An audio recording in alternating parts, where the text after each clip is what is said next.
என்எல்சியே நமக்கு தேவை கிடையாது. என்எல்சி நெய்வேலி லிக்னைட் கார்பரேஷன் ஆரம்பிக்கும் பொழுது நமக்கு மின்சாரம் தேவைப்பட்டது. இனிமேல் என்எல்சியோட அதில் பங்கு பார்த்தீங்கன்னா 2000 மெகாவாட் மட்டும்தான். அப்படி இருக்கும்போது அந்த என்எல்சியே நமக்கு தேவை கிடையாது. நம்ம தமிழ்நாட்டு கொடுக்கறது இல்லை, அவங்க சிஎஸ்ஆர் ஃபண்டு வச்சு நமக்கு தடுப்பணைகள் கட்டி கொடுக்க சொல்லுங்க, இல்லை நெல் அந்த கோடவுன் கட்டி கொடுக்க சொல்லுங்க. நம்ம நைட்டோட நைட்டாக மக்களெல்லாம் கொண்டு போய் விஜய மாநகரன்ற ஊரில் கொண்டு போய் தங்கிட்டாங்க. மூட்டை முடிச்சோட ஒரு வெளியூரில் அகதிகளாக போய் சேர்ந்துட்டாங்க. டாக்டர் சௌமியா அன்புமணி அவர்கள்.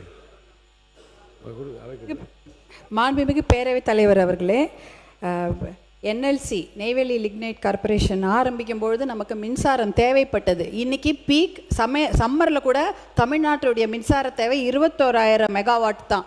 ஆனால் தமிழ்நாட்டுடைய அரசாங்கத்துடைய இப்போ மின்சாரம் தனியார் மற்றும் அரசு துறையில் 36,000 மெகாவாட்டு அதிகமாக இருக்கிறது. மின்மிகை மாநிலமாக ஆகிவிட்டோம். இனிமேல் என்எல்சியோட அதில் பங்கு பார்த்தீங்கன்னா 2000 மெகாவாட் மட்டும்தான். அப்படி இருக்கும்போது அந்த என்எல்சியே நமக்கு தேவை கிடையாது.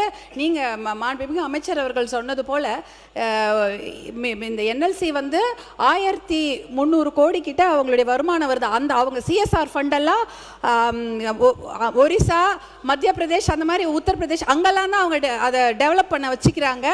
நம்ம தமிழ்நாட்டு கொடுக்கறது இல்லை, அவங்க சிஎஸ்ஆர் ஃபண்டு வச்சு நமக்கு தடுப்பணைகள் கட்டி கொடுக்க சொல்லுங்க, இல்ல நெல் அந்த கோடவுன் கட்டி கொடுக்க சொல்லுங்க. நம்ம கிட்ட காசு இல்ல, நிதி நிலைமை நெருக்கடின்னு சொல்ற அந்த சிஎஸ்ஆர் ஃபண்டில் எல்லா மாவட்டத்துக்கும் அவங்க கட்டி கொடுக்கணும் தடுப்பணைகள். அதை அவர்களிடம் நீங்கள் கண்டிப்பாக கேட்க வேண்டும். அதே போல 40,000 ஏக்கரை அவங்க அழிச்சிட்டு தான் ஒரு அப்படியே நைட்டோட நைட்டா மக்கள் எல்லாம் கொண்டு போய் விஜய மாநகரன்ற ஊர்ல கொண்டு போய் தங்கிட்டாங்க. மூட்டை முடிச்சோட ஒரு வெளியூர்ல அகதிகளா போய் சேர்ந்துட்டாங்க. அவங்களுக்கு எந்த ஒரு அவ்வளோ பெரிய பிரச்சனை. இன்னும் 60,000 ஏக்கர் எடுக்கிறதுக்கு தயாரா இருக்கிறாங்க. அதுக்கு பயங்கர முனைப்பா அவங்க செயல்பட்டாங்க. அது சமயம் பாட்டாளி மக்கள் கட்சி தலைவர் மருத்துவர் அன்புமணி அவர்கள் எத்தனையோ பேரோட போய் நெய்வேலி லிக்னைட் கார்பரேஷன் என்எல்சிக்கு பூட்டு போடும் போராட்டத்தை செஞ்சாங்க. அப்ப வஜ்ரா வாகனத்தை கொண்டு வந்து அந்த போராட்டம் அடக்கப்பட்ட முயற்சி நடந்தது. அதையெல்லாம் மீறி எல்லா பெரிய போராட்டம் நடந்தது. அதனால இன்னொரு 60,000 ஏக்கர் எடுப்பதற்கு கண்டிப்பாக அதை அனுமதிக்க கூடாது. அதை தமிழக அரசாங்கம் வலியுறுத்த வேண்டும். அதே போல